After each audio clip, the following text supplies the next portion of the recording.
Привет. That means hi in Russian. My name is Richard Tate, and I'm going to tell you about one of my favorite countries in the world today, Russia. And the name of Russia in Russian is Россия. The capital is Moscow. And if you fly from Florida to Moscow, it takes about 13 hours on a plane. So it's a long trip. So Russia is very interesting because it's the biggest country in the world. You can see on the map, it goes from Eastern Europe all the way across Asia to the Pacific Ocean. So I found out that Russia is so big that 100 Floridas would fit inside Russia. So that's pretty interesting, huh? Привет. Do you remember the word I said before that means hi in Russian? Well, this is how it's spelled at the top left. And you might see that it looks a little funny to us anyway. The Russian language uses a different alphabet called the Cyrillic alphabet that you can see here spelled out next to me.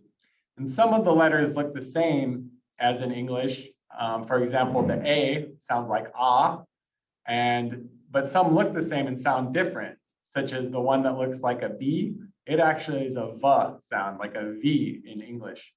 And then there's some letters that we don't have in the English alphabet, such as the one next to the B that kind of looks like an upside down L. That's actually a G sound, like a G. There's a couple of interesting cartoons that are pretty funny.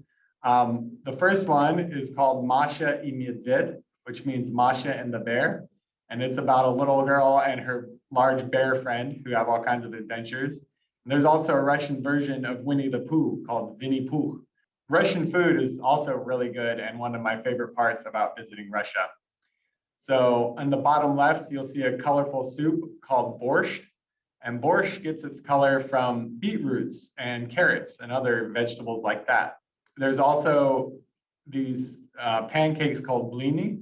And blini, you can either put jam inside and have a sweet kind of blini, or you can put cheese or eggs or other things and have a kind of savory blini.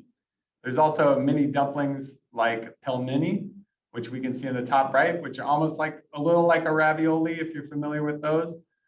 Usually they have like a meat or cheese filling, and you dip them into sour cream.